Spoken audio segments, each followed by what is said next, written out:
gente mais entrando. Bem, meus senhores, minhas senhoras, muito boa noite. Muito obrigado pela presença de todos. Obrigado pela presença do Dr. Alfredo Atier, nosso conferencista do dia de hoje. O nosso tema será Engenharia, Direito e Espaço Público. Uma apresentação conjunta com a Academia Paulista de Direito, em que o Dr. Alfredo Atier é o atual presidente, e o nosso Centro Democrático dos Engenheiros, cuja presidência está a meu cargo. Antes de iniciarmos a palestra do Dr. Alfredo, eu vou fazer a leitura de uma de minhas reflexões que eu faço sobre a engenharia, que vai no encontro do tema de hoje. No princípio, era o nada, zero absoluto. A seguir, o Criador constrói a natureza e, em seguida, a criatura, e lhe dá a razão. A criatura e sua alma inseridas na natureza, a razão, não, pois é do Criador.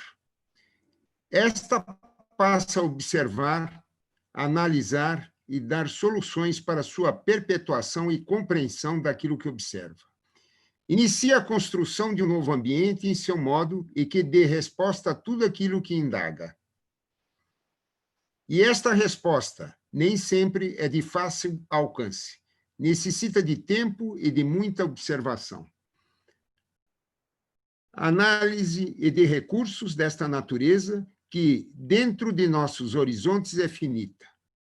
Tudo isto necessita de engenhar, criar soluções objetivas com economia e segurança.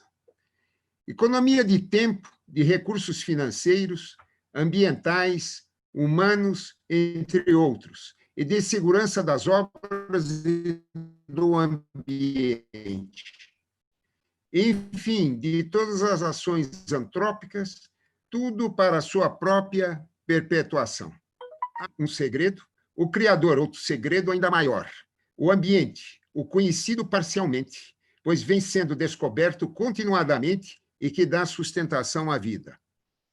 Portanto, saber compreender e gerir o ambiente natural, transformando em condições melhores de sustentação para a vida, é engenhar. Desta forma, observamos que a engenharia é a primeira das tecnologias que surge naturalmente para a sustentação da vida como a conhecemos. O homem, de início, procura abrigo nas cavernas, descobre o fogo e constrói suas primeiras armas para sua defesa e caça, além de seus primeiros utensílios para subsistir. Um tronco de uma árvore caído em um vão serve como uma primeira ponte, tudo isto muito antes de ser agricultor.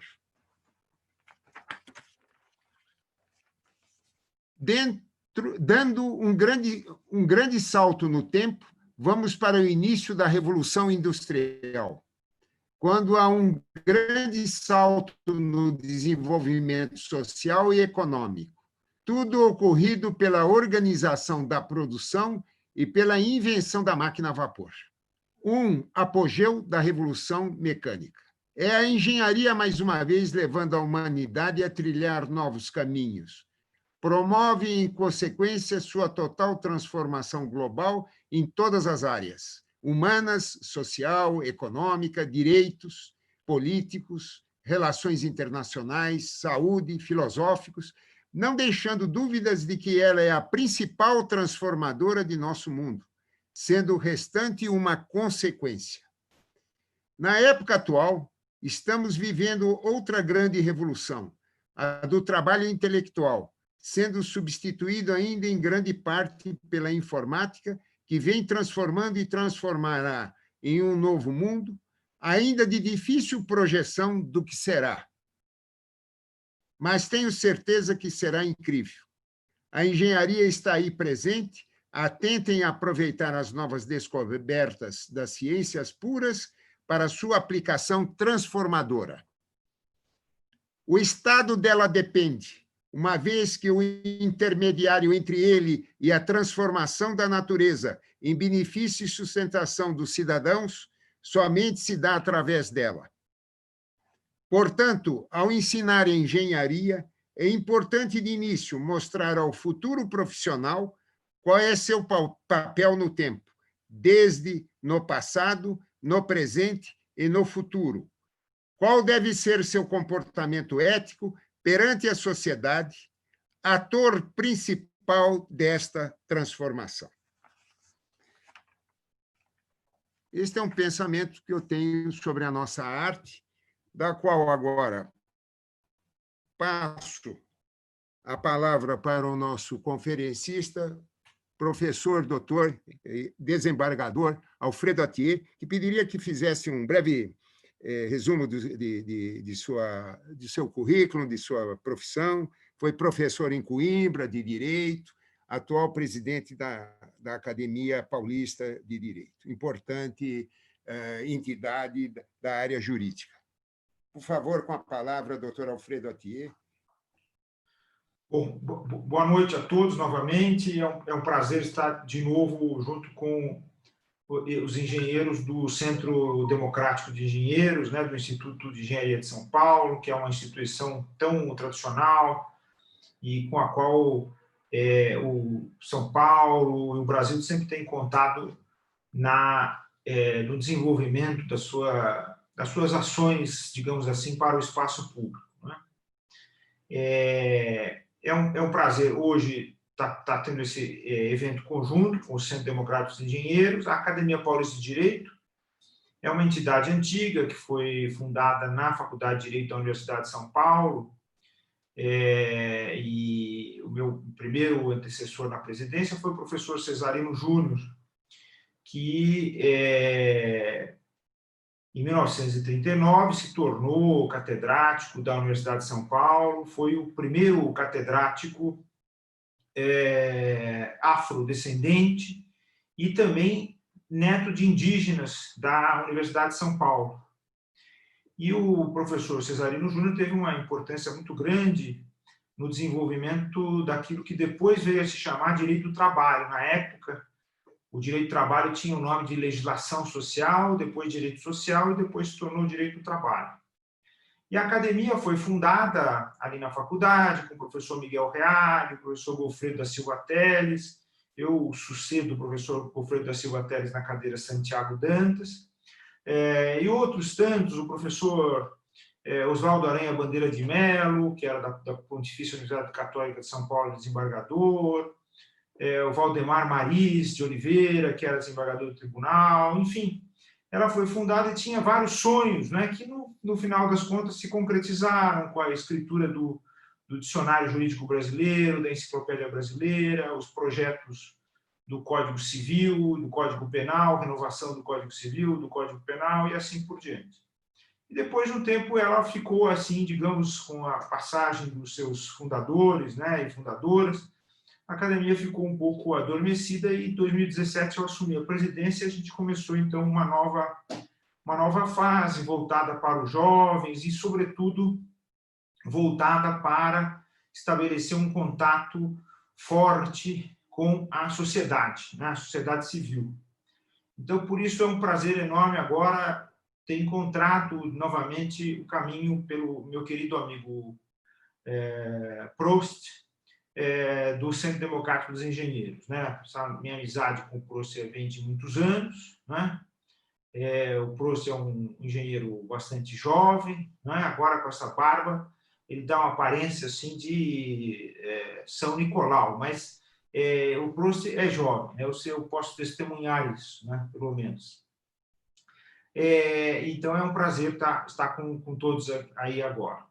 Isso, então, sobre a academia e essa ligação com a sociedade que é importante, e a gente vai desenvolver muitos outros projetos juntos. Eu acho isso muito, muito importante, sobretudo nessa área educacional. Esse texto que o Prost leu, nós publicamos lá numa das sessões do site da Academia Paulista de Direito, que é de breves artigos, está lá publicado também, que é um texto muito interessante que é uma reflexão sobre a engenharia. A minha formação, todos sabem, eu já estive aí ali próximo ao Parque de Ibirapuera com vocês, com os senhores. Minha formação é não apenas em Direito, mas é em História também. Estudei História na USP, estudei Economia, estudei Filosofia, fiz o meu doutorado em Filosofia, depois saí do Brasil, fui para a França, fui para a Inglaterra, fui para Coimbra, que o Proust referiu, fui para Frankfurt, na Alemanha, fui para os Estados Unidos, enfim. Fiz aquele périplo que é muito importante, ou era muito importante até o advento desse meio de comunicação que nós temos, o acesso que nós temos hoje às bibliotecas, hoje se constrói já uma biblioteca mundial, enfim, os meios de comunicação e o desenvolvimento da técnica, né, pensada pela tecnologia, estão permitindo que a gente, digamos, inclusive faça essa nossa reunião. O que eu queria conversar um pouco hoje é exatamente sobre essa questão da engenharia e sua inserção no espaço público, né? Eu sei que há um projeto muito interessante que está em curso no sentido de valorização desse profissional, o engenheiro, e na tarefa que tem em relação à atividade pública, né? Eu vou falar um pouquinho sobre isso um pouco mais para frente, mas eu queria conversar um pouquinho sobre uma outra tradição, né? O Proust, nesse texto que parece simples, não é, ele referiu uma tradição muito importante na conformação daquilo que nós chamamos hoje de Ocidente, que é a tradição dita judaico-cristã, né? Quer dizer, a tradição monoteísta, que se inicia com o judaísmo, né? A partir da influência da comunicação com uma das, digamos assim, as seitas religiosas egípcias, depois se transfere para o cristianismo e depois vai se transferir, inclusive, para o islamismo, né? E são essas, digamos assim, as três vertentes, digamos, da religião monoteísta. Mas eu vou referir a outra tradição que desembocou naquilo que nós hoje somos, né? Quer dizer, como ocidentais, né? E essa tradição é a tradição, evidentemente, helênica ou helenística. Helênica no início, helenística depois. Nessa tradição fundada, digamos assim, sobretudo no pensamento filosófico da Grécia, né, da Hélade e das suas colônias, né? A gente não pode se esquecer que nós somos, enfim, estamos aqui no Brasil, estamos, digamos, numa situação sempre um pouco periférica em relação ao movimento, digamos assim, do desenvolvimento mundial, da civilização mundial, mas nós não podemos esquecer que a filosofia grega nasceu na periferia, né? Foi nas colônias gregas, tanto na Ásia Menor quanto no sul, do que depois viria a ser a Itália, que iniciaram o processo de desenvolvimento da filosofia, né? E depois é que isso migrou para o centro, né, que acabou se tornando a Atenas, né, digamos assim, o centro difusor da filosofia. E muitos filósofos não eram atenienses, né? Por exemplo, Aristóteles, que eu vou citar aqui logo de início, não era ateniense, né? Ele veio, era o estagirita, né? Quer dizer, portanto, de uma cidade que ficava mais próxima ao Império Macedônico, né? Mas, de qualquer forma, essa outra tradição, ela se inicia um pouco com duas distinções muito importantes que são úteis aqui para a gente pensar essa questão da engenharia no campo político, quer dizer, no espaço público, né? A primeira distinção, evidentemente, é a distinção entre espaço público e espaço privado, que era uma distinção fundamental para a conformação do pensamento político helênico, né? A distinção entre polis e oikos, né? A casa e a cidade, né? a casa tinha a sua ciência, que era chamada de economia, né? Oikos nomos, a lei da casa, a lei doméstica, né? O domus é a palavra romana que traduz oikos. Enquanto que a polis tinha também a sua ordenação, e que era chamada de política. Então, havia aí uma distinção clara entre política e economia. Política voltada para o espaço público e a economia voltada para o espaço privado, o espaço do oikos. Aristóteles, quando fala dessa distinção, no início daquilo que é o tratado que se chama Politicae, né? Política, é muito importante a gente dizer isso, eu tenho insistido nisso. O termo política, usada hoje em dia, é um pouco impróprio, porque, na verdade, política é uma qualidade da cidade, portanto, uma qualidade da polis. E nós não temos um termo que designe, da mesma forma como política, a polis, porque nós não temos o termo cidadítica, digamos assim. Então, o termo que traduz política para a era contemporânea, e nós nos esquecemos disso, isso é um pouco típico da nossa tradição, um pouco assim desligada da conformação do pensamento político civilizacional, mas o termo que traduz política para nós é cidadania, né? Política era uma qualidade da cidade, assim como cidadania é uma qualidade da cidade, né? O cidadão é o habitante da cidade, o que age no interior da cidade, assim como o politikos era o cidadão da antiguidade, da antiga polis, e agia no interior da cidade. Mas, ao início da política, o Aristóteles faz exatamente essa distinção. Ele tem um outro tratado chamado Economia ou Econômicos, e ele diz o seguinte, que o governo da cidade é diferente do governo da casa. E o governo da casa e o da cidade recebem nomes diferentes, né? Então, o governante da casa, aquele que tem o poder no interior da casa, chama-se oikonomikos, enquanto que o governante da cidade chama-se políticos, né? E o oikonomikos, né, ele é uma pessoa específica, né? É o homem, aquele que é o dono da casa, né? Enquanto que, então, enquanto ele se relaciona com a administração da casa, com a mulher, com os filhos, com os seus clientes e assim por diante, ele exerce essa função de oikonomikos.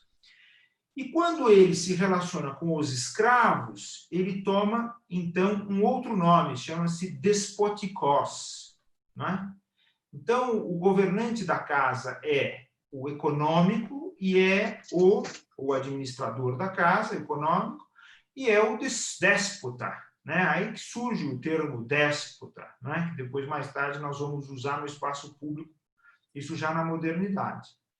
Enquanto que na cidade, o governante, ou aquele que exerce o poder, é o politikos, é o político, né? Ou seja, o cidadão, né? Portanto, o conjunto dos cidadãos, veja só que interessante isso, é o mesmo termo para o governante e para o cidadão.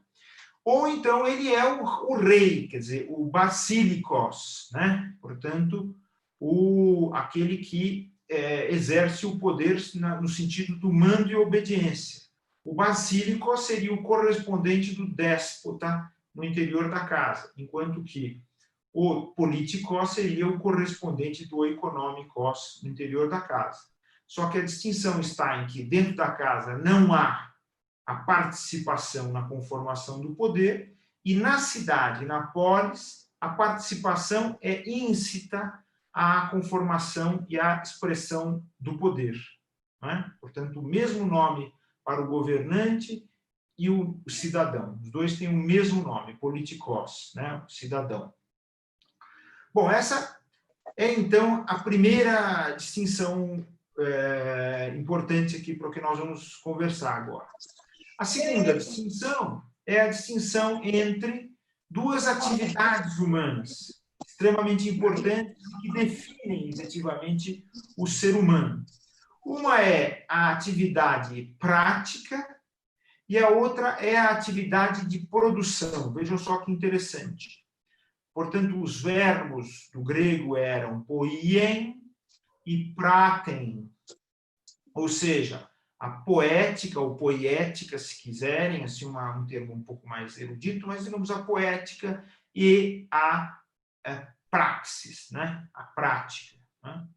E no pensamento helênico, né, que eu estou referindo aqui agora, sobretudo desse pensador, que é o Aristóteles, especificamente, há outras nuances em outros autores, claro, mas é bom lembrar que o Aristóteles é um pensador, digamos assim, já tardio em relação ao desenvolvimento da Grécia, né?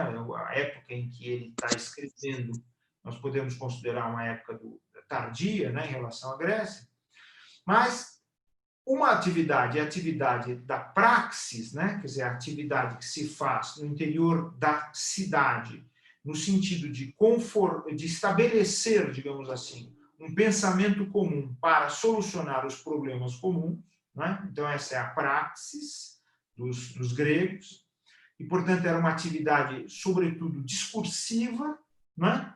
Mas discursiva no sentido de decidir o destino da cidade, que poderia não ser apenas limitado ao discurso, porque também poderia haver uma atividade material de decisão do destino da cidade. Porque uma das questões mais importantes que eram levadas para a Assembleia Popular, para a Assembleia da Polis, era a questão de fazer a guerra ou não. Né? Então, a guerra é extremamente importante como um assunto público por excelência. Enquanto, do outro lado, nós temos, então, a poética, como eu referi, né? Poética, que é, na verdade, o pensamento que define, o termo que define produção ou criação. Né? Por isso que a gente usa até hoje o termo poesia para a criação, digamos assim, de fórmulas discursivas.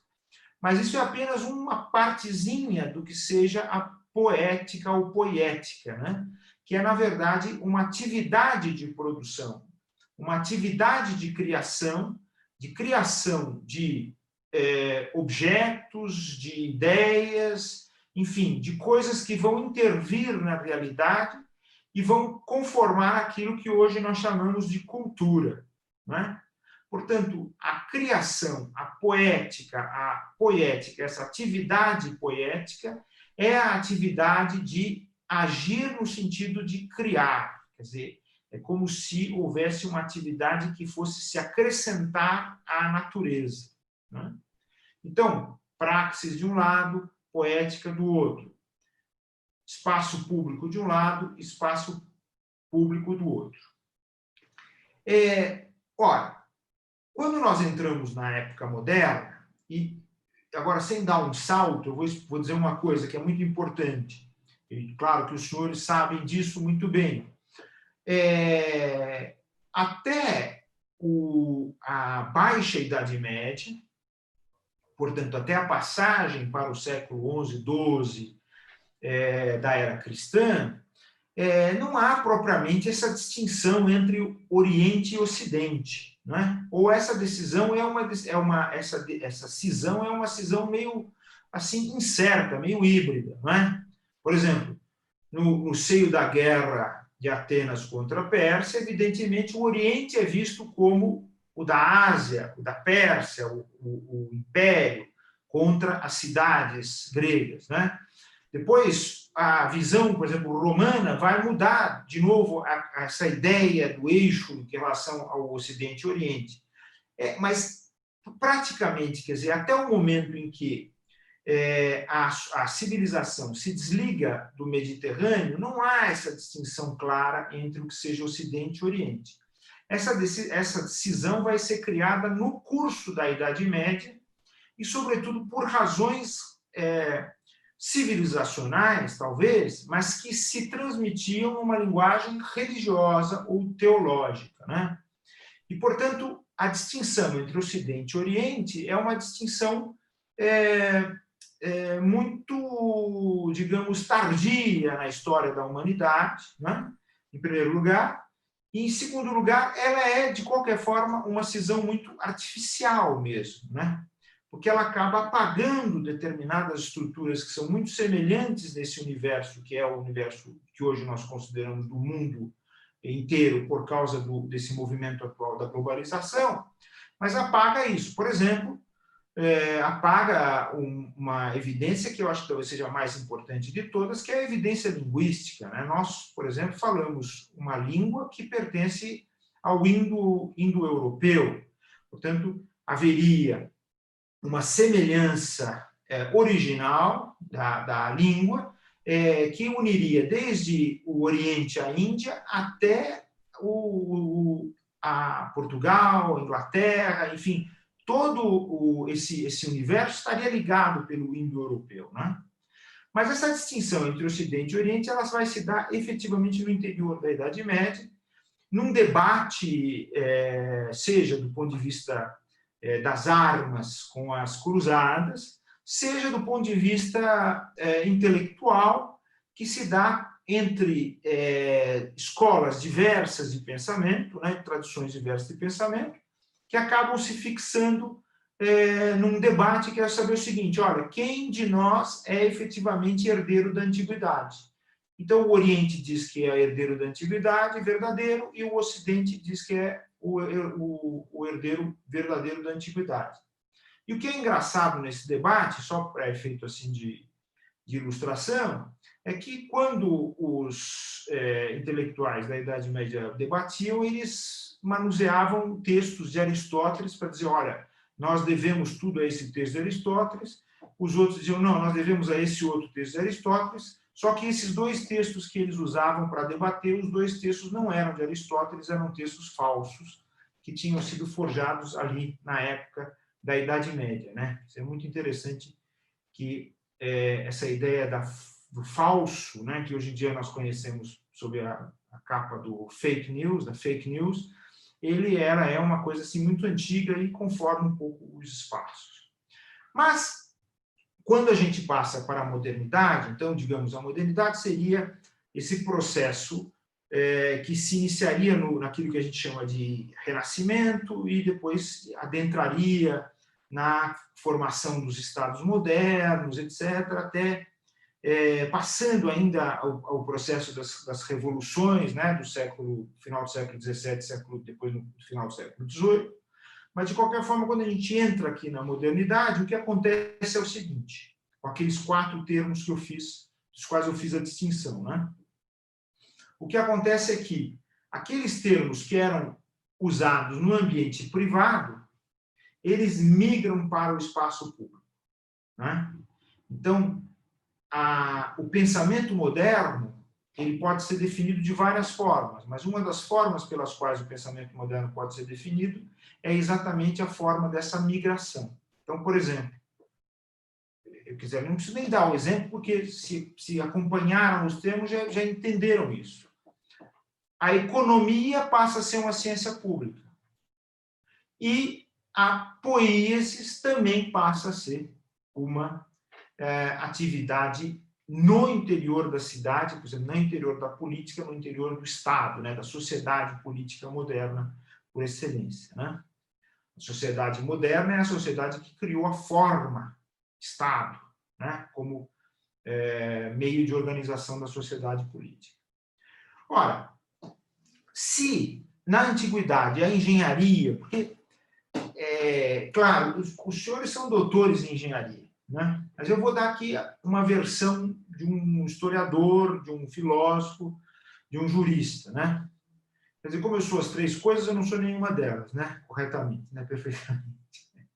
Mas a engenharia, ela, na antiguidade, muito embora a gente encontre essas evidências, por exemplo, nas construções públicas espetaculares, que são sobretudo construções de ordem religiosa, né?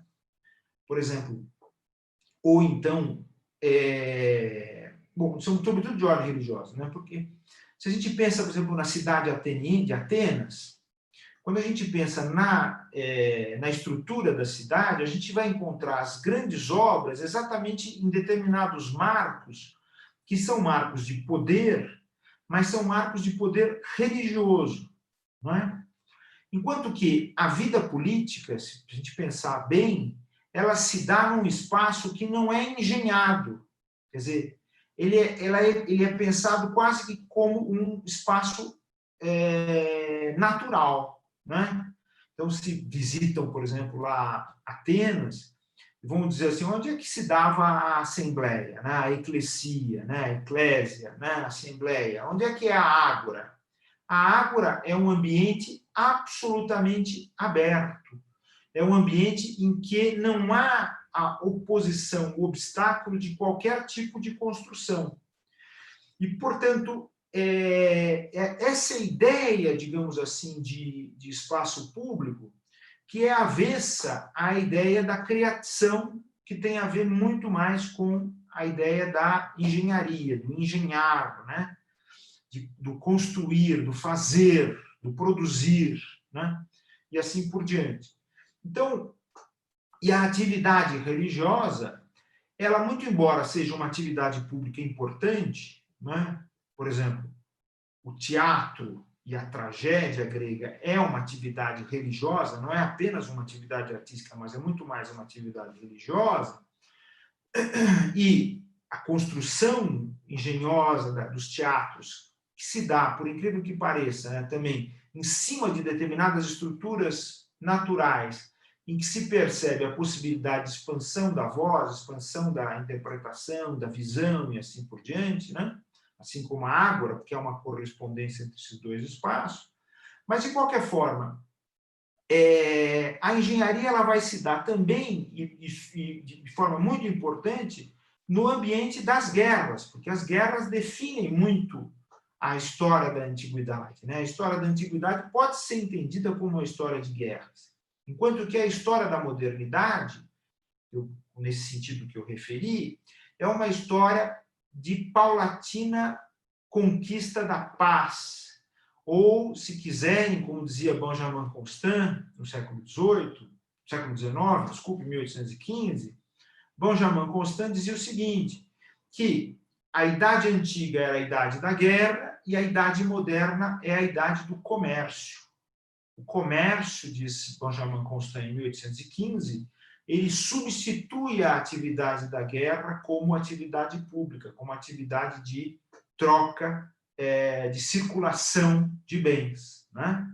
Então, o comércio define a liberdade moderna, dizia o Benjamin Constant, enquanto que a guerra define a liberdade antiga, que era, sobretudo, uma liberdade de participação da vida pública, enquanto na vida moderna, o ser humano, o cidadão, se retrai e ele diz assim, olha, eu deixo a vida pública para os que vão cuidar disso e eu vou cuidar dos meus negócios privados, da jouissance privée, como ele dizia, né, os gozos privados, os prazeres privados, as atividades privadas, como dizia o Benjamin Constant.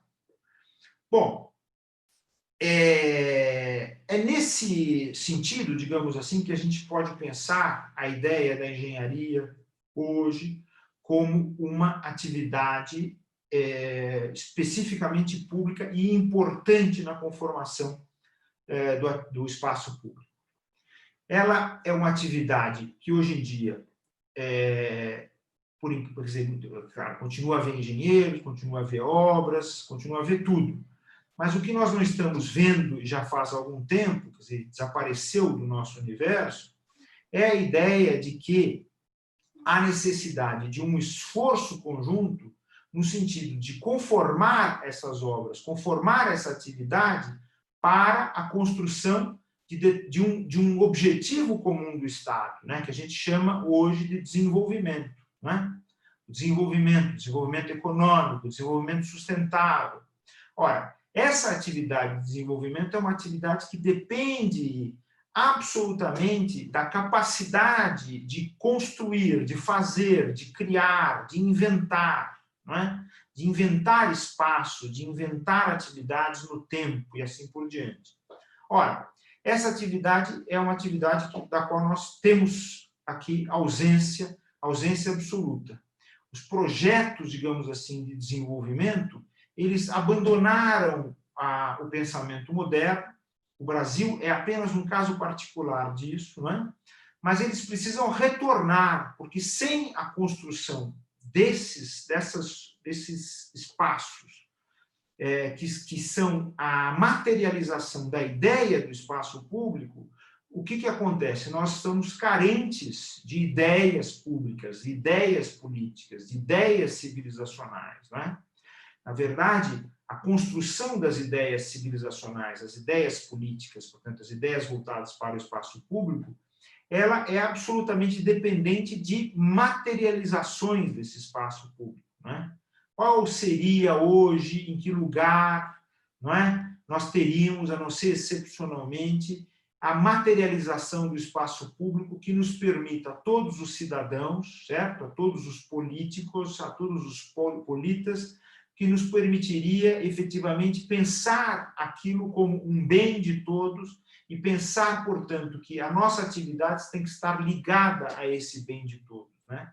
Sem essa materialização, nós somos carentes de ideias comuns, né? Por isso que a gente está perdido num debate enorme de ideias que não levam a lugar nenhum. São ideias infrutíferas, são ideias vazias. Quando eu escuto alguém criticando o comunismo ou defendendo ideias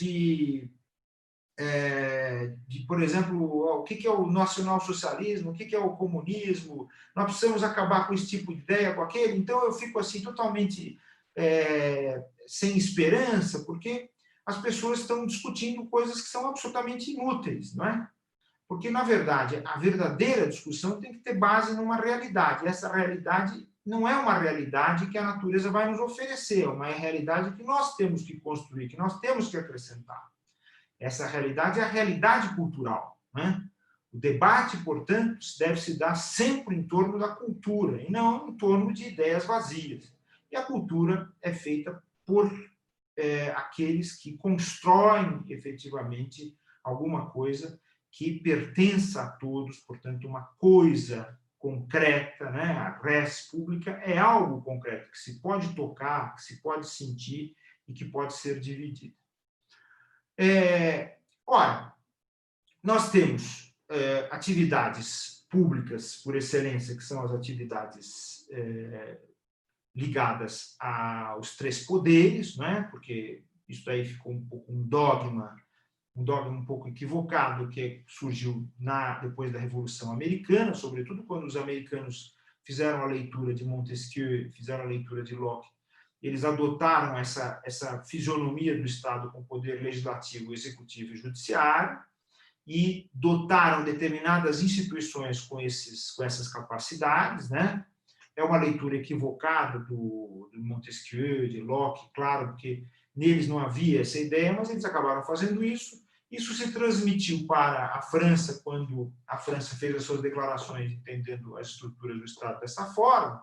Então, nós acabamos pensando uma coisa que está errada, a gente acabou sedimentando uma coisa que está errada, que é a seguinte, que só é a função pública aquela função ligada ao executivo, como o poder de dar execução às leis, ao poder judiciário e ao poder legislativo, né?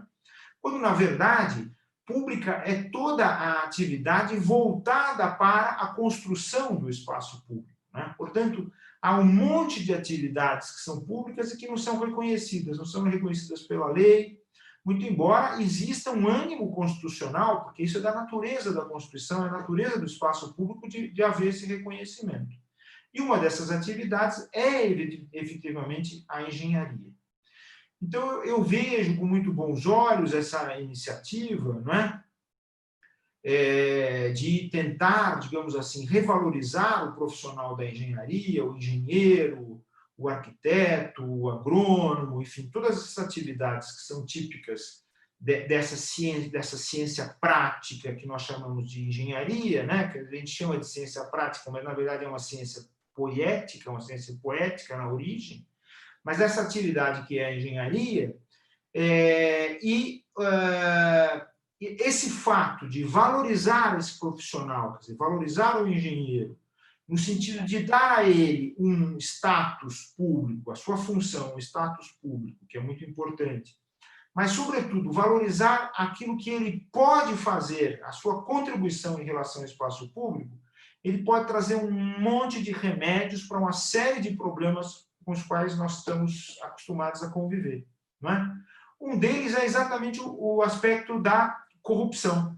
Porque a corrupção, no sentido original do termo, não é essa coisa mesquinha de dar dinheiro para receber alguma coisa indevida. Não é isso apenas. Isso é apenas uma decorrência da definição da corrupção. A corrupção, na verdade, é o desvirtuamento da função do Estado em nome de interesses privados. Portanto, a corrupção é um abuso de um determinado tipo de poder. Né? Ele pode acontecer, inclusive, dentro do Estado. Se, por acaso, um juiz age contra a lei, então ele se torna corrupto. Não importa se ele recebe um dinheiro para isso ou aquilo. Se ele age com abuso de autoridade, isso também é corrupção. Né? Isso é instantamente, quer dizer, é a pior de todas as corrupções que há.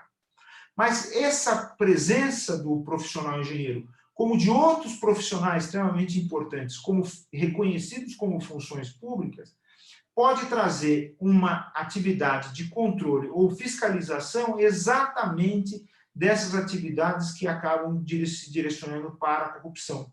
Por quê? Porque a ausência de bens públicos palpáveis, a ausência de uma atividade pública palpável, ela gera efetivamente o vazio que permite a ocupação do espaço público por interesses indevidos privados. Bom, eu acho que eu falei demais, falei além do tempo, mas era um pouco essa a mensagem que o Prost me encomendou, né? E a minha função foi de entregá-la, assim como um desses entregadores de hoje, delivery. Né? Hoje não é dia de greve dos entregadores, né? Então, hoje eu pude fazer a minha atividade. Muito obrigado a todos pela atenção.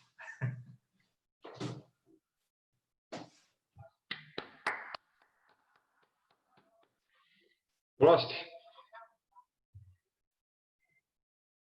Obrigado, professor Alfredo. Eu vou passar agora a palavra para o nosso vice-presidente, o engenheiro João Ariovaldo Damaro, que ele tem uma palavra a dar. Por favor. Boa noite a todos. Eu quero parabenizar o pensamento e as palavras do doutor Alfredo Atier e fico muito contente porque vem ao encontro realmente do que a gente pensa, do que é um Estado e do que deve ser uma carreira de Estado, que é a serviço do Estado e da sociedade. Né? Então, me permita aqui, eu preparei um documento rapidinho, que eu quero submeter à avaliação do doutor Alfredo, para depois ele, nessa avaliação, ele sugere se esse documento está bom, está ruim, em parte. É um documento de engenheiro, tá? Então, dá licença, eu vou. Carreira de Estado. As profissões que detêm esta condição são as de advogados e de auditores fiscais, além as de segurança. O que isso significa? Precisamos entender qual a diferença entre Estado e governo. Cabe ao Estado a preservação das instituições e do patrimônio público, defesa das nações e relações internacionais. Cabe ao governo implementar as políticas públicas e atendimento à população, conforme características do partido que está no poder. A condição de carreira de Estado, justamente, é para ser vinculada ao Estado e não ao poder político do governo, pois esses profissionais têm que cumprir a lei na preservação do patrimônio público, seja qual for a diretriz política do governo. Essa condição contribui para a necessária estabilidade política e institucional da nação. A exemplo dos países desenvolvidos, qualquer governo que assume tem que se balizar na legislação vigente. Cabe aos funcionários públicos de carreira a implementação das leis vigentes, a favor da segurança e qualidade de vida da sociedade e para a preservação da democracia, que é fundamentada em Estado de Direito. No caso da engenharia, ela é fundamentada através de normas técnicas para a segurança e qualidade de vida da população, coincidindo com a função de Estado. Quando uma categoria profissional tem essa condição, todos seus integrantes, de alguma forma, ficarão balizados por esta condição, os que trabalham no serviço público e os da iniciativa privada, ou seja, todos terão suas responsabilidades aumentadas e, por consequência, sua importância dentro da sociedade também aumentada. Estado mínimo e servidor público. Estado mínimo não significa Estado fraco e inoperante. Significa tamanho necessário para organizar e gerir a nação. Esse dimensionamento depende do regime, democracia ou ditadura, presidencialismo ou parlamentarismo. Entretanto, podemos dizer Estado necessário. O que acontece no Brasil, notoriamente, é o inchaço e clientelismo da máquina pública em todos os níveis, federal, estadual e municipal. Tudo por conta do modelo político que se baseia em patrimonialismo, ou seja, curral eleitoral, onde não há planos de carreiras, com raras exceções. Não há planejamento, cada governo que entra faz um modelo e enche a máquina como bem quiser.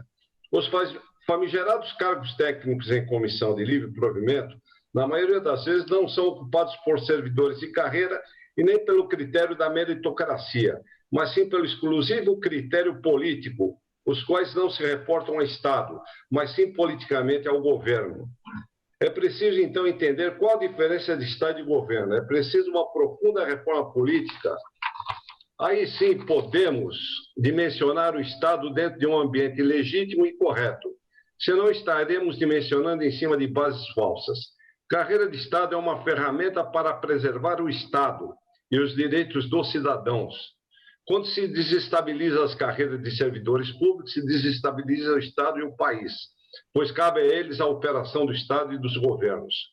Finalizando, entendo que está mal conceituado e mal entendido o que significa a engenharia como carreira de Estado, pois a segurança, a aplicação de recursos públicos e a estabilidade do Estado e da sociedade dependem muito do setor tecnológico.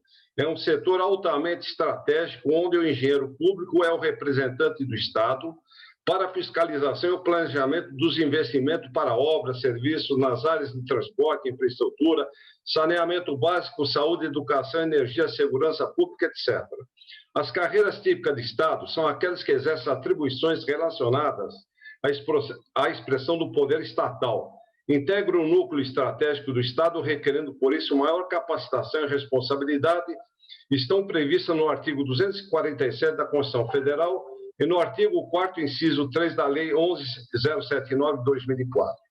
Para corrigir essa distorção legal, tramita no Senado o PLC 13/2013, que dispõe sobre a condição de carreira de Estado para engenheiros e arquitetos, e que está na pauta para votação. Caso seja aprovado e sancionado, haverá um novo marco em defesa do Estado, formando o tripé, figura geométrica da representação da estabilidade, onde hoje estão contempladas carreiras jurídicas e de auditores tributários, faltando a carreira da tecnologia para completar o tripé estatal, justamente o setor que tem demonstrado a maior estabilidade institucional com sérias irregularidades nas aplicações dos investimentos públicos, com certeza pela falta desta autoridade de carreira de Estado.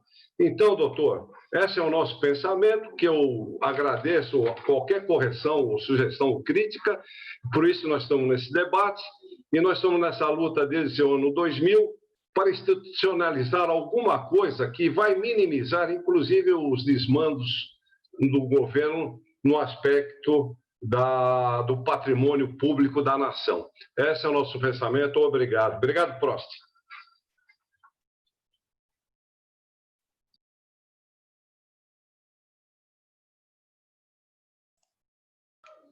Prost, liga o microfone.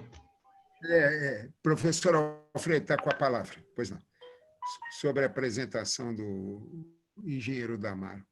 Então, olha, eu acho que é um documento importante, quer dizer, de manifestação do centro, né, do Instituto.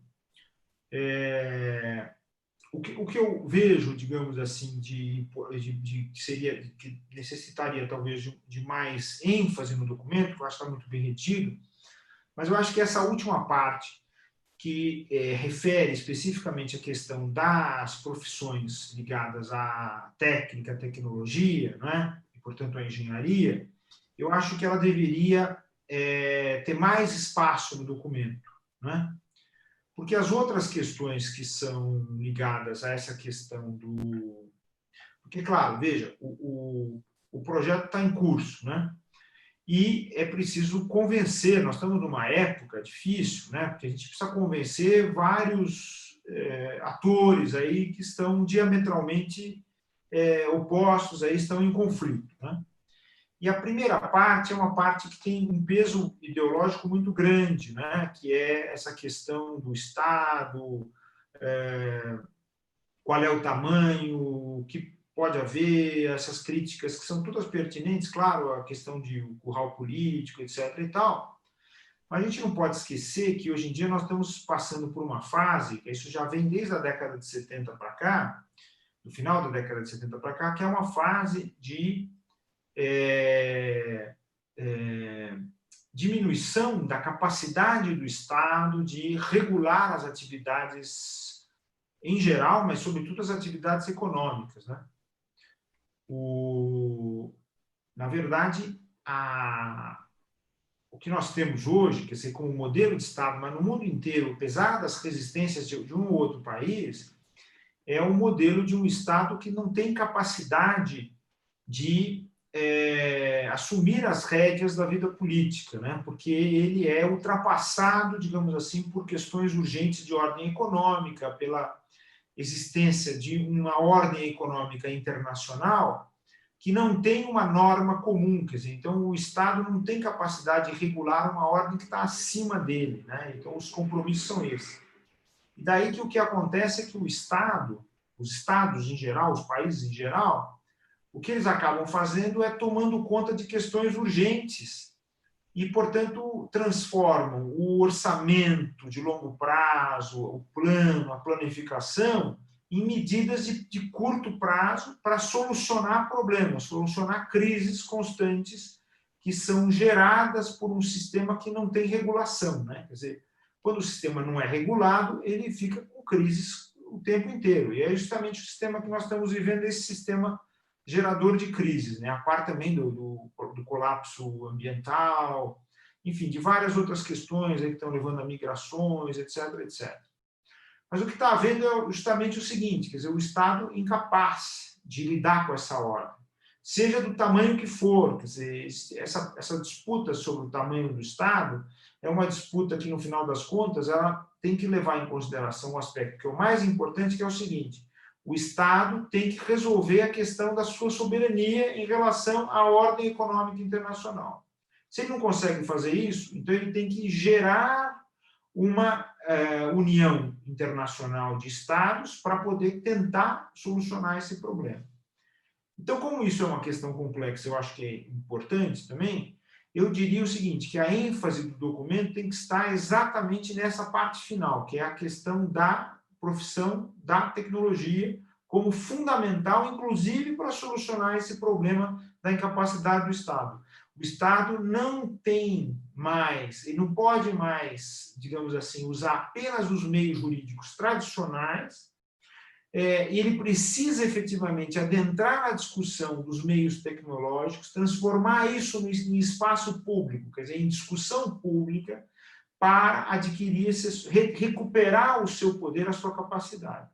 Então, eu daria ênfase mais nesse final e menos no início, porque o que aconteceria com a discussão do início é que aí abriria um debate enorme, era gente para cá, gente para lá, puxando para cá, para lá, o que eu quero, o que eu não quero, etc. Esquerda, direita, centro, sei lá, nova ordem, não sei o quê, e no final das contas o documento fica comprometido. Então, se salientar fortemente essa questão tecnológica, eu acho que tem uma capacidade maior de convencimento. Doutor Alfredo Atier, parabéns, hein? Parabéns pela apresentação. Obrigado. Posso fazer um pedido? Eu gostei muito da apresentação, né? Admiro muito essa questão histórica, essa evolução histórica, sobretudo quando você traz da Grécia, né? A gente vê o Império Romano, né, em 2 pontos, né? Desde a queda de Roma até a queda de Constantinopla, marcando praticamente as etapas históricas da nossa civilização. Então, eu vejo 3 pontos importantes. A questão sociedade, governo e Estado. E a permeabilidade nessa relação. Como é que você vê hoje essa questão da permeabilidade da relação?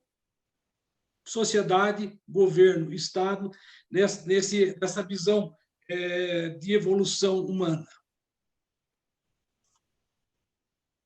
Obrigado, Paulo Marcos, né? Se me permite, eu vou chamar de Paulo Marcos. É que eu só consigo enxergar o Paulo Marcos aqui no... Não consigo enxergar seu nome inteiro. Paulo Marcos Costa, é isso mesmo. Costa, pronto. Paulo Marcos Costa, engenheiro.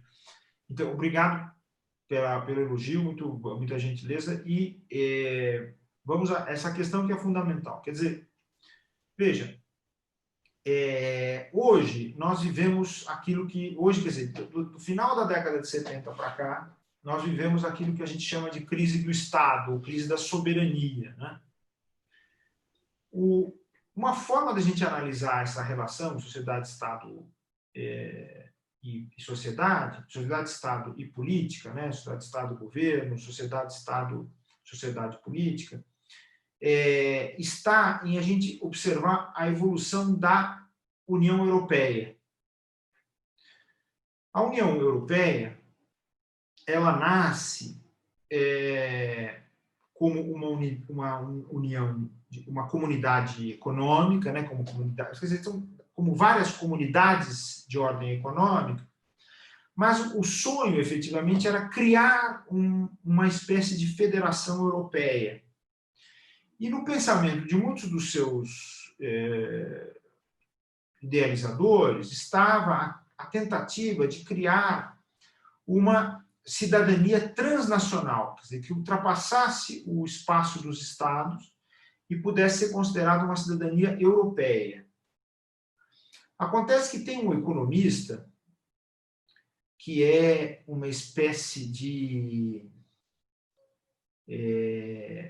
como é que eu vou chamar esse camarada aqui? É uma espécie de demônio. Né? Você sabe que a economia já tem o codinome de ser uma ciência assustadora, né? Uma das formas de se referir à economia é dizer assim, aquela ciência assustadora. Né? Isso no ambiente internacional eles dizem assim tradicionalmente. Né? Mas esse economista, eu nem vou citar o nome dele, porque é como se fosse aquela personagem cujo nome não pode ser referido, né? Mas esse economista ele disse o seguinte, ele disse que uma comunidade internacional de Estados necessariamente se tornaria uma comunidade sem Estados e sem unificação de decisão política. Porque ele disse o seguinte, que no final das contas, a economia ia acabar tomando conta das relações entre as pessoas e as relações políticas iriam desaparecer. Então, a história da União Europeia é justamente essa história, do sonho de algumas pessoas que queriam criar uma comunidade internacional, queriam criar uma cidadania transnacional, e, no final das contas, eles se depararam com esse obstáculo que foi exatamente o seguinte, a economia superou as expectativas políticas da União Europeia. Por que eu estou citando esse exemplo aqui? Estou citando esse exemplo pelo seguinte, hoje, nós continuamos a falar em Estados nacionais, e os Estados nacionais ainda são o amparo para as reivindicações políticas que nós fazemos. Né? Por exemplo, a gente quer fazer uma lei, a gente procura o Estado, né? Como é o caso dessa lei especificamente, desse projeto de lei agora especificamente. Mas o que está acontecendo? Qual é a realidade que está hoje se impondo no ambiente internacional? Hoje, a maior parte das leis relevantes de fato para a vida, né, de todo mundo, e sobretudo para a vida econômica, elas são feitas nas agências internacionais. Por exemplo, eu faço parte de um específico grupo de trabalho no interior de um organismo que pertence à Organização das Nações Unidas, que é a UNCITRAL, né? A UNCITRAL é a agência das Nações Unidas voltada à criação de leis, estándares internacionais, né? A UNCITRAL não faz, veja só que interessante, ela não faz tratados internacionais. Ela faz leis, modelos, e depois ela pega e oferece isso para todos os estados, e os estados se convencem que tem que adotar aquela lei. E ao adotarem aquela lei, o que acontece? Todos os estados têm a mesma lei. Não fazem tratado nenhum entre eles, mas todos os estados têm a mesma lei. Quem fez essa lei foi uma agência internacional que, de certa forma, impôs essa norma aos estados. Isso é o que a UNCITRAL faz, por exemplo, mas há inúmeras outras agências internacionais que são fontes legislativas para os estados. Então, hoje, o melhor caminho para fazer aprovar uma lei qualquer é desenvolver uma determinada prática no interior do espaço local e levar essa prática para esses ambientes internacionais que são fontes das leis. Lá, essa prática é discutida, se faz um documento e esse documento depois volta para os estados para impor, digamos assim, uma ordem internacional comum, né? Então, você não precisa mais se preocupar, quer dizer, a pessoa, por exemplo, não tem mais se preocupar em ir lá convencer o político, convencer o vereador, o prefeito, o deputado, etc., etc., etc., mas você trabalha já direto com a ordem internacional. Você vê que, por exemplo, as questões de cidadania hoje em dia, para já mostrar um outro lado dessa questão, para falar sobre a sociedade, as questões de cidadania hoje em dia transcendem efetivamente os limites do Estado. Você vê, por exemplo, a organização desses movimentos, que são os movimentos mais importantes da sociedade atualmente, que são os movimentos identitários, né? Então, movimentos étnicos, movimentos de gênero, etc. Movimentos culturais, tudo mais. Movimentos de jovens, tudo mais. Esses movimentos praticamente não dialogam mais com o Estado.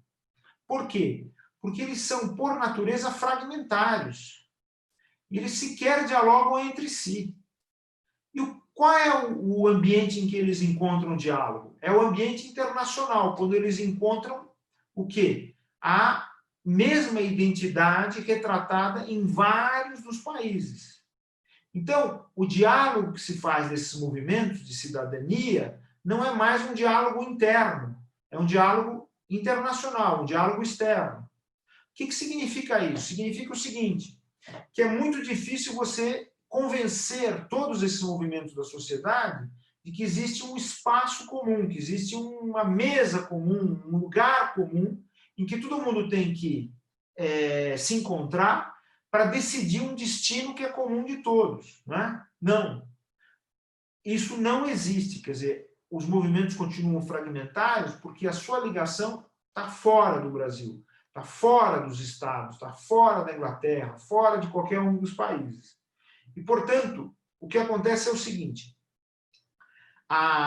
no interior dos estados há uma fragmentação, a incapacidade de gerar coesão social, de gerar comunhão de interesse, uma comunhão de ideias, ela gera o quê? Ela gera uma incapacidade do Estado de ser visto como legítimo, né?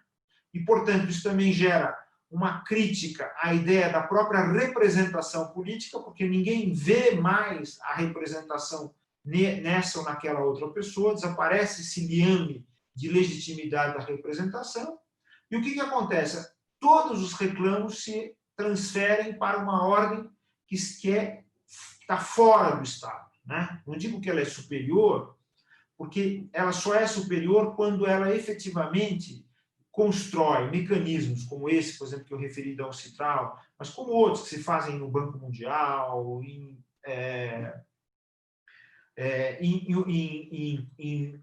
corporações transnacionais que também geram normas e assim por diante, ela só se faz efetivamente poder quando ela está nesses lugares e tem força econômica de imposição. Mas fora isso não dá.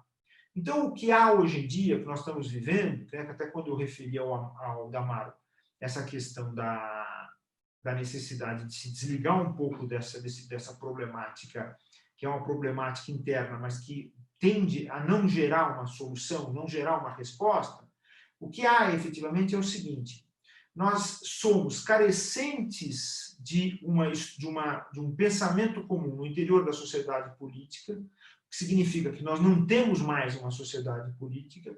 A gente tem uma estrutura formal, que é a estrutura do Estado, mas esse Estado não é mais reconhecido como uma estrutura efetivamente geradora de benefícios sociais ou projetos sociais, assim por diante. A ordem econômica internacional ela não tem interesse em gerar esses benefícios, claro, porque a circulação do capital ela independe da geração desses serviços, pelo contrário, né, a gente sabe que o mundo hoje, a gente vive com um mundo em que há uma quantidade de gente enorme que está na pobreza, quer dizer, a grande maioria da população mundial não usufrui dos bens e serviços de existência, né? Quer dizer, aquela velha ideia da classe média, que é uma ideia ligada ao estado de bem-estar social, etc., tal, desapareceu. E, portanto, a gente tem essa estrutura formal, que no final das contas é vista sempre como obstáculo. A gente está sempre batendo nessa estrutura, está lutando contra ela, mas não é ela que tem capacidade de decidir. Então, o que nós precisamos fazer? Né? Eu acho que a gente precisa, hoje, superar o pensamento que nos veio do século XVIII, século XVII. A gente precisa construir uma nova ordem política. A gente precisa pensar na construção de uma nova ordem política. E é nesse relacionamento, quer dizer, fundamental entre sociedade, ou seja, o que é a sociedade? A gente precisa saber qual é a sociedade mesmo que nós estamos vivendo, que é essa sociedade fragmentária. Não é mais aquela sociedade. O povo de hoje não é mais o povo que criou a Constituição de 1988. Né? Aquele povo era uma outra coisa. Não tem nada a ver com o que está acontecendo hoje. Né? A gente convive hoje com esses movimentos sociais, etc. Isso tudo aí tornou essa noção de que o Estado é a unificação do povo num determinado território, segundo o ordenamento jurídico, uma ficção absoluta, quer dizer, uma ilusão absoluta. Então, a gente precisa conversar muito sobre isso. Não tenho uma resposta definitiva agora. Se eu tivesse, eu ficaria mais umas 3 horas conversando com vocês com prazer, mas não tenho uma resposta definitiva para essa pergunta ótima que você fez. Prost, eu gostaria de fazer uma pergunta ao professor. Pode ser? Prost, abre o microfone para falar, Prost. Abre o microfone. Já abri. O nosso secretário do Centro Democrático, o engenheiro Eduardo Merrege, ele quer fazer uma pergunta ao professor Alfredo Atier. Por favor, Eduardo, com a palavra. Professor, tem acompanhado o desenvolvimento da Escola do Parlamento, a Escola de Contas, do Tribunal de Contas do município. E justamente essa questão do espaço público, no local, a gente encontra algumas dificuldades ali, inclusive de passagem de água. É uma água que está sendo tubulada para ajudar a empurrar o esgoto depois da estação elevatória para o Rio Pinheiros, do Rio Pinheiros para o Rio Tietê. E também, atualmente, a gente tem as ruas desse local totalmente, as avenidas alagadas, ali no viaduto 11 de junho. Então, eu gostaria de saber, na prática, como que a gente pode implantar esse tipo de cidadania, inclusive respeitando a natureza quanto aos recursos naturais. E hoje mesmo, no saneamento aí do Instituto de Engenharia, tem uma previsão de drenagem para o Brasil, né? Com previsão para 2060. Como que o senhor enxerga essa colocação?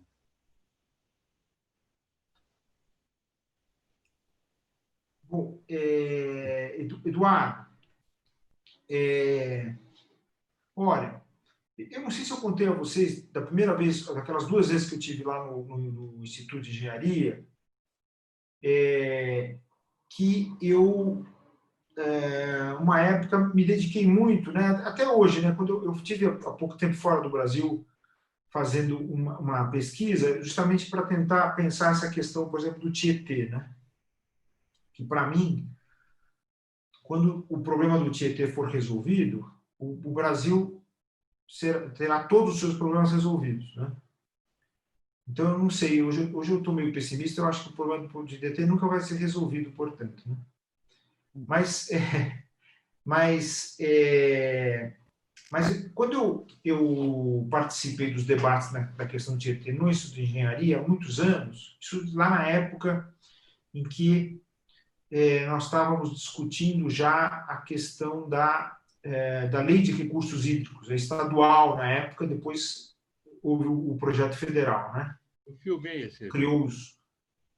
Que criou os vários comitês de bacia, etc, etc, etc.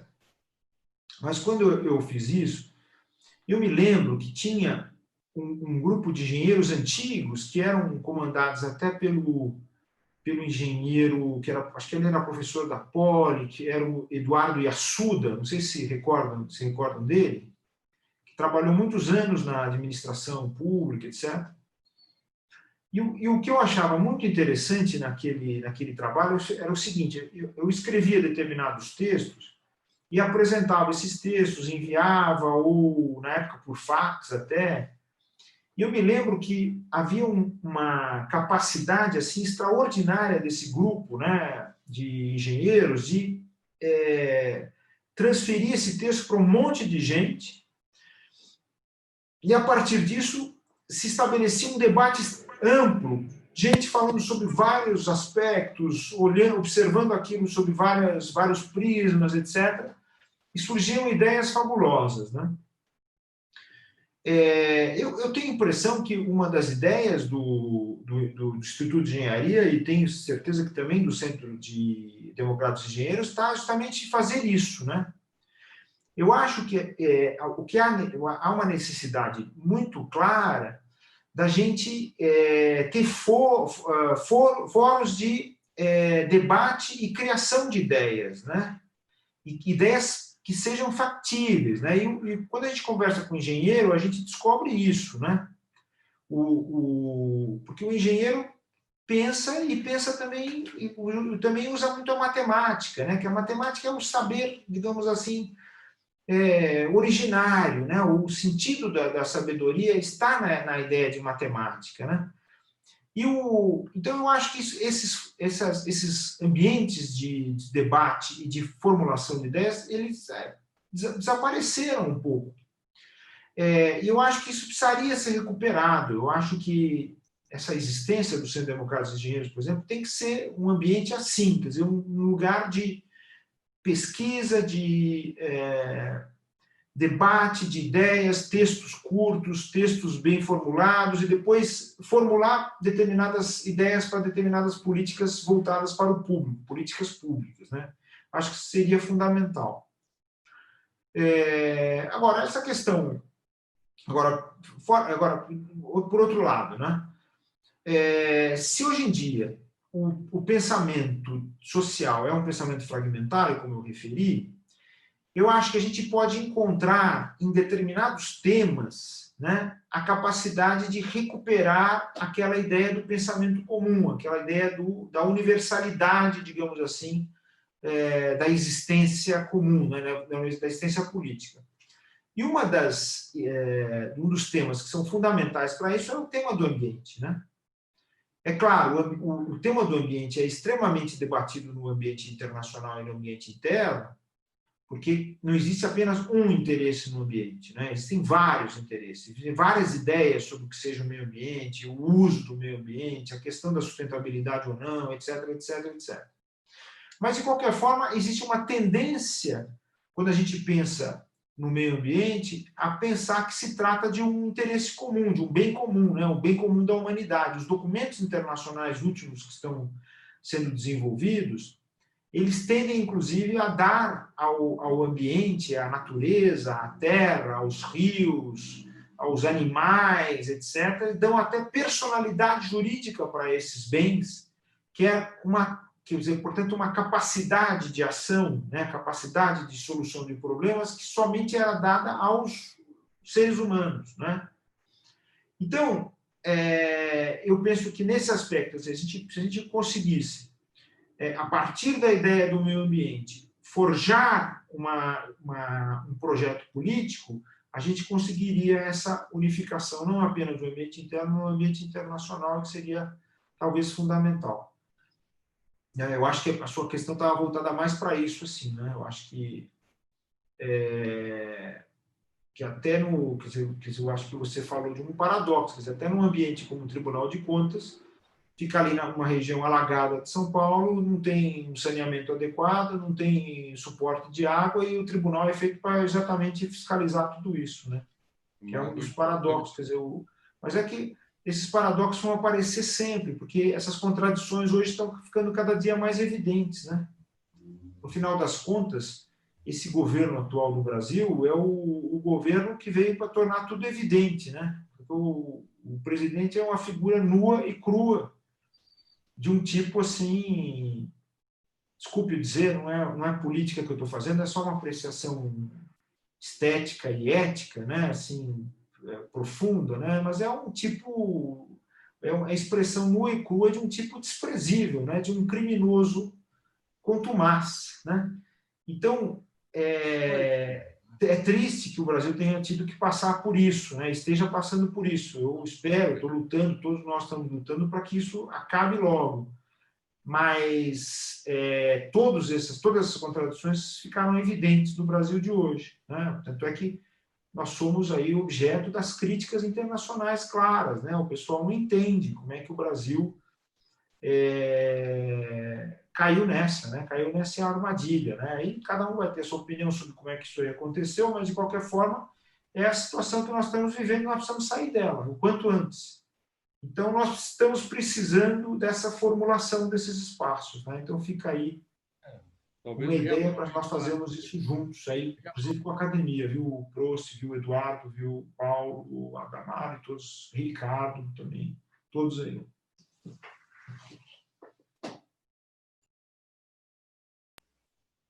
O reaproveitamento da água é fundamental, porque esse...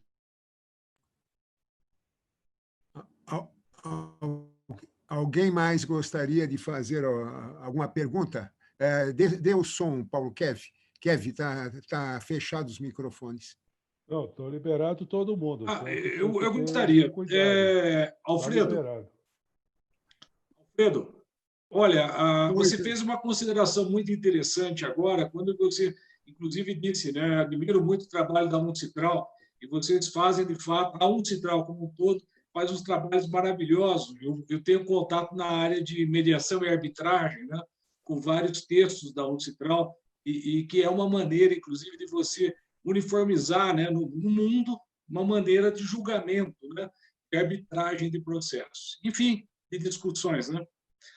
Agora, você fez nesse comentário seu algo que me chamou bastante atenção, a visão que a sociedade tem, não legitimando quase o Estado, contestando o Estado continuamente, né?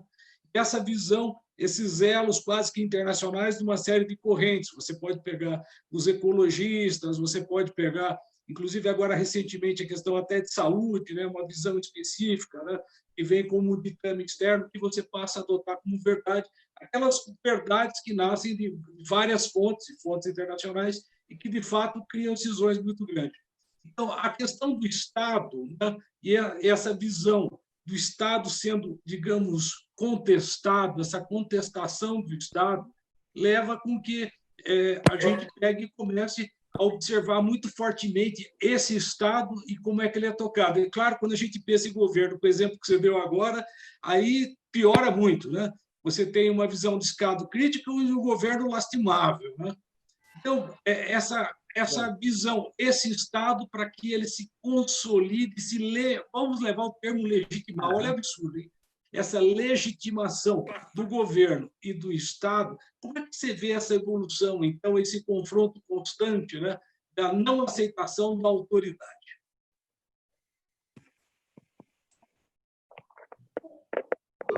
Veja, aí tem muitas coisas, né? A gente podia abordar essa questão, responder essa questão, que é muito interessante, Paulo, de várias formas, né?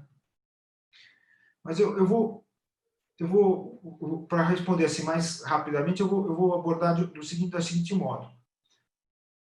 O Brasil, assim como todos os outros países que passaram pelo processo de colonização, tem uma dificuldade de lidar com a ideia de autoridade, né? Porque, culturalmente, o que aconteceu foi o seguinte: a autoridade sempre foi ilegítima, quer dizer, sempre impôs determinadas obrigações que eram contrárias ao interesse da própria população, claro, né, do próprio povo, né? Quer dizer, esse que é a colonização, é isso, é um processo de exploração, de opressão, de dominação, etc. Então, existe, mas isso não é só o Brasil, quer dizer, são todas as sociedades que passaram pelo processo de colonização, mesmo os Estados Unidos, quer dizer, as pessoas olham para os Estados Unidos e falam, nossa, que é um país maravilhoso. Não é, pelo contrário, cheio de problemas, e exatamente nessa área, né? Olham para o direito americano, falam que é uma maravilha, só que isso é apenas numa parcela muito pequena, porque hoje em dia também está escancarado que para a grande maioria da população também existe esse problema de legitimidade e assim por diante. Mas isso se dá efetivamente pelo seguinte, porque as regras foram impostas e nunca houve a capacidade de fazer o entendimento de que aquelas ideias eram estabelecidas para o bem comum, para o bem de todos, né? Quando a gente saiu da colonização, é muito importante a gente observar essas questões do Brasil, né? Porque o Brasil é um país que gosta de adiar a solução, encarar os problemas, né? Nós todos temos essa característica, né? A gente deixa para amanhã, fala, não, tem esse problema, vamos deixar para amanhã, aí amanhã aparece outro problema e as coisas vão se acumulando. Quando a gente saiu da colonização, vamos lembrar claramente o que aconteceu no Brasil. Nós não acertamos as contas com a colonização e nem com o colonizador. Não houve uma guerra, quer dizer, houve alguns conflitos muito esparsos no Brasil, mas no final das contas, a própria família real que exercia o poder em Portugal, né, herdeira de séculos, né, de exercício de poder, essa própria família acaba assumindo o poder no interior do Brasil, e o Brasil passa todo o seu período imperial sob o comando dessa família, da mesma família, quer dizer, a mesma dinastia. Que é uma situação assim, bom, não tem nenhum problema com isso, porque, por exemplo, os Estados Unidos, depois que fizeram a guerra contra a Inglaterra, eles se recusaram mais para frente a dar apoio à França, que os tinha ajudado na guerra contra a Inglaterra, e depois eles restauraram as relações com a Inglaterra, claro, porque também o direito inglês continuou em vigor nos Estados Unidos, depois foi se desenvolvendo lá. Então não teria, digamos assim, um problema sério, mas não teria um problema sério se nós fizéssemos a revisão desse período. Nós não fizemos a revisão desse período. A mesma coisa aconteceu na passagem do Império para a República. Nós também não fizemos a revisão do que aconteceu. Veja, é uma situação maluca. Hoje em dia as pessoas estão discutindo poder moderador. Isso é uma coisa de louco. Por que é uma coisa de louco? Porque o poder moderador no Brasil foi estabelecido na Constituição de 1824, e se todos se recordam, essa Constituição foi uma carta outorgada pelo imperador, porque a Constituinte foi dissolvida. A primeira Constituição brasileira foi uma carta ditatorial, ela foi dada pelo imperador. E nessa Constituição de 1824, não existe poder moderador.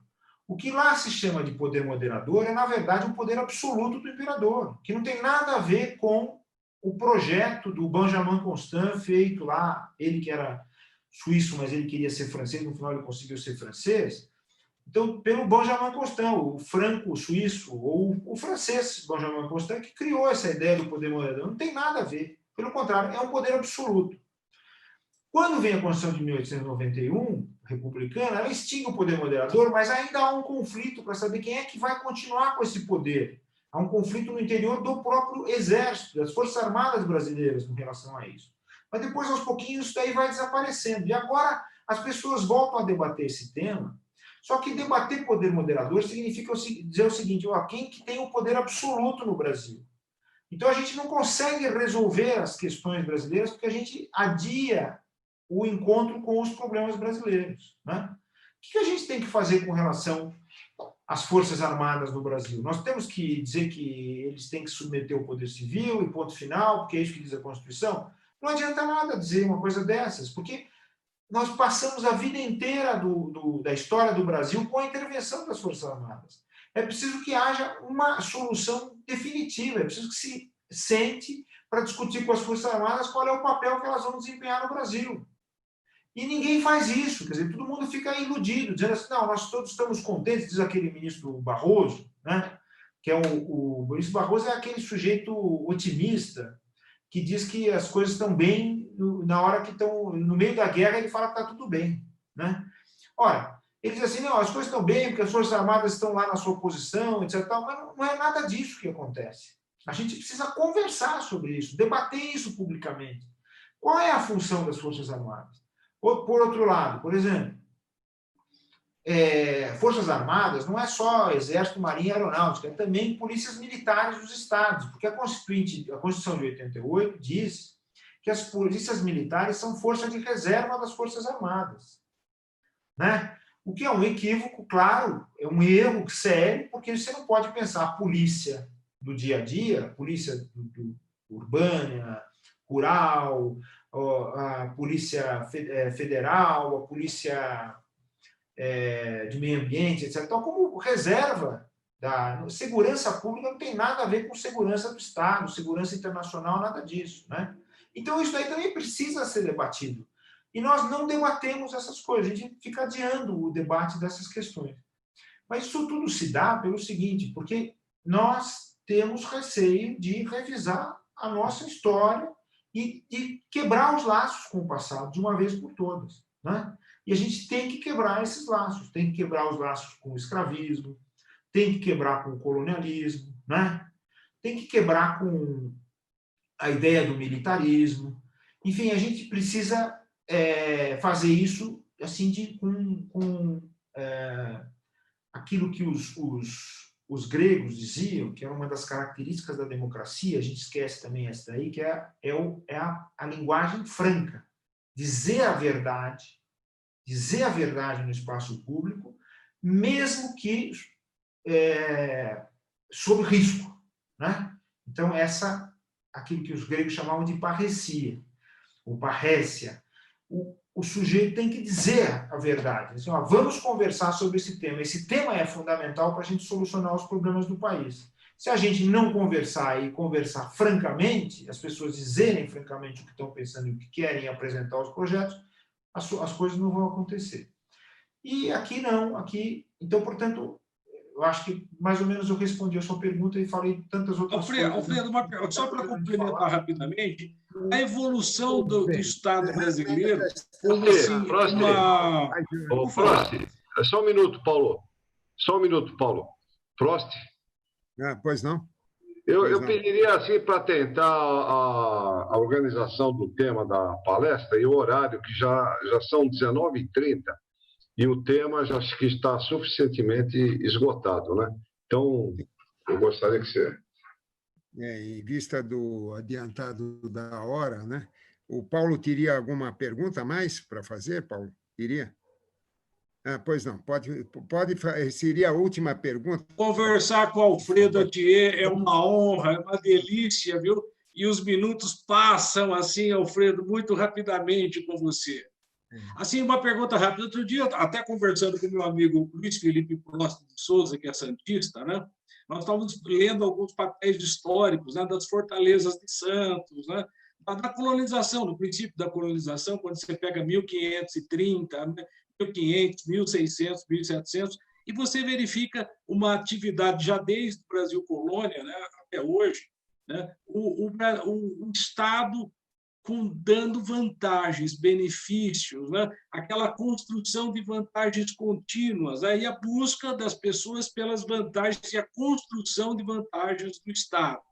Tá? Então, essa questão, eu vejo, essa questão do Estado dando aquelas benesses contínuas, constantes, que você vai encontrar e abre aquela caixa com aquele mar de benesses acumulados ali, inclusive alguns até consolidados na Constituição.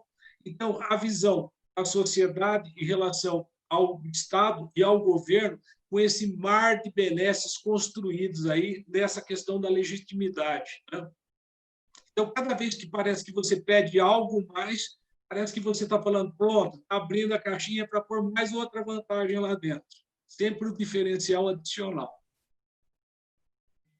Pois não. É verdade.